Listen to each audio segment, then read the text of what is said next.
দেখো, স্বাভাবিকভাবে মূলধন গঠন বলতে আমরা কি নতুন করে তৈরি করে বোঝাচ্ছি?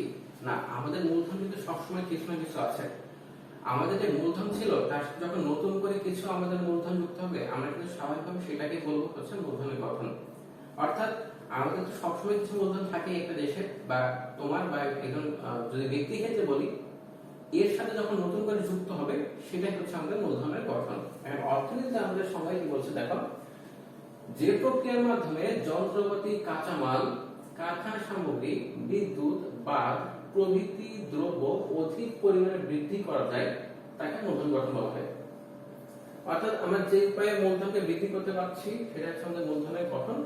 সহজ ভাষায় যেটা আমরা করছি বোঝার জন্য। এরপর দেখো মূলধন গঠন পদ্ধতি। মূলধন গঠনের জন্য প্রথম যে জিনিসটা সবথেকে বেশি প্রয়োজন সেটা হচ্ছে আমাদের সঞ্চয়। কারণ সঞ্চয় না হলে তো আমরা অনেক পরিমাণ টাকা পাবো না, আমরা বিনিয়োগ করতে পারবো না, মূলধন গঠন করতে পারবো না। সঞ্চয়টা কিভাবে আসলে দেখো, প্রথমে এই যে কাজ গঠনের জন্য তিনটা জিনিস প্রয়োজন। সেটা হচ্ছে সঞ্চয় সৃষ্টি করা প্রথম বিষয়, দ্বিতীয় বিষয় হচ্ছে সঞ্চয়কে আহরণ করা, এবং তিন, সঞ্চয়কে সুষ্ঠুভাবে বিনিয়োগ করা। তো এই তিনটা কাজ যখন হবে তখনই কিন্তু আমাদের মূলধন গঠন হয়ে যাবে। এখন সঞ্চয় সৃষ্টি কি করে দেখো, সরকারের বিভিন্ন নীতি নির্ধারণ বা পলিসিগুলাই কিন্তু মানুষকে সঞ্চয় সৃষ্টি করতে উদ্বুদ্ধ করে, অথবা তাদের কার্যকলাপ বা পলিসি কিন্তু ঠিক করে দেয় যে তাদের যে সঞ্চয়ের হার কমে যাবে। যখন সঞ্চয় সৃষ্টি হয়ে গেল, এরপরে আসবে সঞ্চয়, যেই আমরা সঞ্চয় সৃষ্টি করলাম, এরপর যে বিষয়টা আসবে সেটা হচ্ছে সঞ্চয় আহরণ। এই সঞ্চয় আহরণটা কিভাবে হবে দেখো, যদি সরকার নিজে করে তাহলে সে হয়তো ট্যাক্স বাড়াতে পারে, অথবা যদি কোনো ব্যক্তি করে তখন সে কি করতে পারে, তার ব্যাংকের যে টাকা ছিল সেটা সে এনে সুষ্ঠু বিনিয়োগের পরিবেশ পেয়ে সেখানে বিনিয়োগ করতে পারে। ফলে সে আহরণ করলো এবং পরবর্তীতে বিনিয়োগ করলো। এই সঞ্চয় সৃষ্টি, সঞ্চয়ের আহরণ এবং সঞ্চয়ের সুষ্ঠু বিনিয়োগের মাধ্যমে কিন্তু আমাদের মূলধনের গঠন হয়ে থাকে। এই যে দেখো, আমরা যদি এখন দেখি আমাদের মূলধন এর জন্য প্রথম বলছি সঞ্চয় দরকার। সঞ্চয় যদি আমরা সেভিংস দিই, y - c এইভাবে কিন্তু তৈরি হয়। এটা হচ্ছে আমাদের সেভিংস বা সঞ্চয়। এটা হচ্ছে আমাদের মোট ইনকাম, y টা হচ্ছে আমাদের মোট ইনকাম, আর c হচ্ছে কনজাম্পশন অর্থাৎ ভোগ। অর্থাৎ আমাদের যে ইনকাম তার থেকে ভোগটা বাদ দিলে আমরা পাচ্ছি আমাদের সেভিংস অর্থাৎ সঞ্চয়। তো এই সঞ্চয়কে যখন আমরা বিনিয়োগ করব, মূলধন গঠন করব, এভাবেই কিন্তু আমাদের মূলধনের গঠন হয়ে থাকে।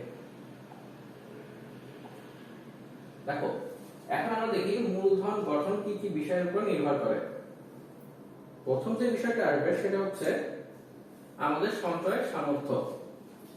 সঞ্চয়ের সামর্থ্যটা কি দেখো, সঞ্চয়ের সামর্থ্য এটা আসলে আমাদের উপর নির্ভর করে না, একজন ব্যক্তির উপরে কিন্তু নির্ভর করে। আমার ইচ্ছা আছে, যদি আমার সামর্থ্য না থাকে তাহলে কিন্তু আসলে সঞ্চয় হবে না। কিভাবে দেখো, আমার যদি মাসিক ইনকাম ধরো ৫,০০০ টাকা হয়ে থাকে এবং আমার খরচ যদি হয়ে থাকে ৫,০০০ টাকা, তাহলে কিন্তু দেখো শূন্য হয়ে যাচ্ছে আমার সঞ্চয়।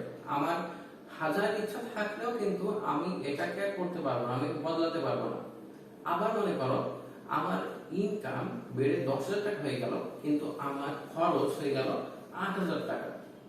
তো এই যে ২,০০০ টাকা আমি পাচ্ছি, এইটাই কিন্তু আমার সামর্থ্য, অর্থাৎ ২,০০০ টাকা আমার বেশি আছে। ইচ্ছা করলে আমি এই টাকাটা ঘুরতে ফিরতে পারি, কোথাও কিছু কিনতে পারি, অথবা আমি এই টাকাটা জমাতে পারি। অর্থাৎ এই যে আমার সামর্থ্য তৈরি হলো, এইটাই হচ্ছে আমাদের প্রথম ধাপ আমাদের মূলধন গঠনের জন্য। দ্বিতীয় যে বিষয়টা আছে সঞ্চয়ের ইচ্ছা। ওই দেখো যেটা বললাম, আমার ১০,০০০ টাকা ইনকাম আছে, ৮,০০০ টাকা আমার প্রয়োজনীয় খরচ, আর ২,০০০ টাকা ইচ্ছা করলে আমি বিলাসজাতীয় দ্রব্য বা আমার শখের জিনিসের জন্য খরচ করতে পারি, অথবা ওটা আমি রেখে দিতে পারি। এই যে আমি যে ২,০০০ টাকা আমি কি করবো, এটা কিন্তু আমার ইচ্ছার উপর নির্ভর করছে। যদি আমার মনে হয় যে আমি সঞ্চয় করবো তাহলে আমি করবো, আর যদি মনে হয় করবো না তাহলে করবো না। এই যে ইচ্ছাটা, এটাই হচ্ছে মূলধন গঠনের পরবর্তী বিষয়। ৩ নম্বর যে বিষয়টা সেটা হচ্ছে দেখো দূরদৃষ্টি। অর্থাৎ তোমার যদি একটা পরিকল্পনা থাকে, পরবর্তীতে ধরো আমি একজন ছাত্র, আমার মনে হয় যে আমি বড় একজন বিজনেসম্যান হবো বা ছোটখাটো একটা ফার্ম দিব, বা আমার গ্রামে যে অনেক বড় জমিতে অনেক চাষাবাদ করে আমি আমার ব্যবস্থা করব, তাহলে কি হবে দেখো, আমি যেহেতু ছাত্র, আমার কাছে তো আমি কোনো চাকরি করছি না, তাহলে আমি টাকা পাবো কোথায়? হয়তো বা যে বললাম আমার ১০,০০০ টাকা যদি মাসিক ইনকাম থাকে, আমি প্রতি বছর ধর আমার অনার্স লাইফে ৫ বছর যদি থাকে অনার্স মাস্টার্স দিয়ে, আমি যদি প্রতি মাসে 2000 টাকা করে করি তাহলে কিন্তু আমার অনেক টাকা হয়ে যাচ্ছে। তো আমি কিভাবে করতে পারছি, আমার মাথায় কিন্তু একটা পরিকল্পনা আছে যে আমি অনেক দিন পরে বা আমার লেখাপড়া শেষ হয়ে যাওয়ার পরে কিন্তু আমি ওই টাকাটা একটা বিজনেস শুরু করবো। তো এই যে শুরু করবো কেন, কারণ আমি জানি যে ওই সময় বিজনেসটা করতে পারি তাহলে আমার অনেক লাভ হবে, আমি একটা ভালো জায়গায় চলে যেতে পারবো চাকরির জন্য আরো পরীক্ষা না দিয়ে। এমন যদি দূরদৃষ্টি কারো থাকে বা সে যদি মনে করে এটা যেন তার জন্য ভালো, তাহলে সে কিন্তু এটা করতে পারবে। এই সঞ্চয়টা সে কেন করছে, তার দূরদৃষ্টি আছে, সে পরবর্তীতে বিনিয়োগ করবে বলে কিন্তু সেইটা করছে। তো এই দূরদৃষ্টি কিন্তু বড় একটা বিষয়। তৃতীয় যে বিষয়টা সেটা হচ্ছে ক্ষমতা ও মর্যাদা। দেখো, ক্ষমতা ও মর্যাদা একজন স্বাভাবিকভাবে যদি দেখো, ক্ষমতা কিন্তু অর্থের সাথে বেশ ভালোভাবে জড়িত এবং মর্যাদাও স্বাভাবিকভাবে, যদি এই জিনিসটা ঠিক কিনা আমি জানি না বা আমরা জানি না।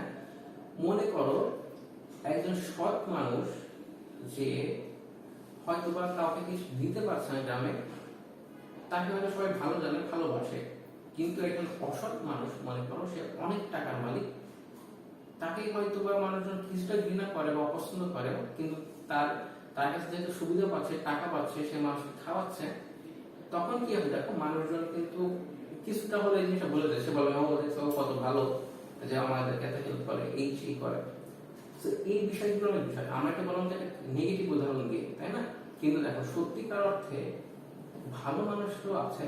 তো আমরা যখন দেখবো যে ওই সৎ মানুষটার কথা বলছিলাম, দেখো একজন খারাপ মানুষ যে অসৎ আর সৎ মানুষ, ওই সৎ মানুষ যদি মনে করে না আমি মানুষকে সাহায্য করতে চাই বা আমাকে সবাই ভালো বলুক বা আমাকে দেখলে একটু সম্মান জানায়, সে হয়তো বা আস্তে আস্তে করে সঞ্চয় করে বিনিয়োগ করলো এবং অনেক বেশি টাকা কামালো। তো তার কিন্তু যে ইচ্ছাটা করছে, তাই না, যে আমি একটু ক্ষমতাবান হই, তো এই যে তার যে ক্ষমতা, ইচ্ছা বা এটা সামাজিক মর্যাদার যে একটা সামাজিক মর্যাদার জন্য যেটা যে আকাঙ্ক্ষা, এটাও কিন্তু তাকে মূলধন গঠন করতে সাহায্য করছে। ওই পরিস্থিতিতে যদি সে না করতো, যে তাকে একটু ছোট করাচ্ছে বা করাচ্ছে, তাহলে সে হয়তো না করতে পারতো। তো এই বিষয়গুলো কিন্তু যখন তার সামাজিক মর্যাদা বা তার ক্ষমতা বা ইচ্ছা করছে, তখনও কিন্তু সে আসলে মূলধনটা বৃদ্ধি করবে। তো এই জন্য প্রথম কি ইচ্ছা, তার দেখো তার সামর্থ্য আছে কিনা, সামর্থ্য যদি করে থাকে তাহলে তার সঞ্চয় ইচ্ছা আছে এবং দূরদৃষ্টি যে আমি ওই কাজটা করে পরবর্তীতে আমি সমাজের জায়গায় যেতে পারবো। তো এইগুলো কিন্তু একটা গুরুত্বপূর্ণ বিষয়, ক্ষমতা মর্যাদা। তৃতীয় বিষয়টা হচ্ছে যানবাহনের নিরাপত্তা। একজন স্বাভাবিকভাবে যানবাহনের নিরাপত্তা সবাই চাই।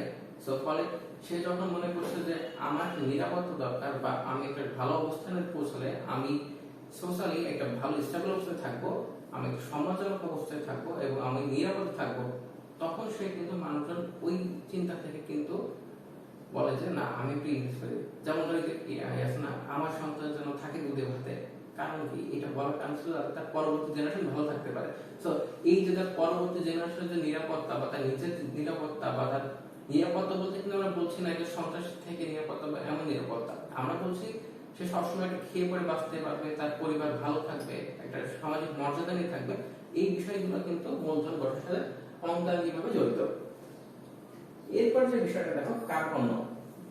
যে লোক কৃপণ, যে খরচ করতে চায় না, তার পক্ষে কিন্তু আসলে এই যে মূলধন গঠন করা সম্ভব না। সে তার সম্পদগুলোকে কুক্ষিগত করে রাখতে চায়, সে খরচ করতে চায় না। তো যখন একজন মানুষ তার সম্পদ, কারণ সে জানে যে আমি যদি এখানে ইনভেস্ট করি আমার তো ক্ষতি হতে পারে, কিন্তু সে হয়তো এই জন্য সেটা খরচই করবে না, সে নিজের কাছে জমা করে রাখবে। তো তখন দেখবা আসলে কিন্তু এই কৃপণ মানুষদের দ্বারা কিন্তু আসলে ব্যবসা করা কঠিন হয়ে যায়, কারণ তারা ইনভেস্ট করতে চায় না, তারা আস্তে আস্তে জমিয়ে জমিয়ে সেই টাকাগুলো রাখে, কিন্তু আসলে পরবর্তীতে বিনিয়োগ হয় না বলে সেগুলো থেকে মূলধন সৃষ্টি হয় না।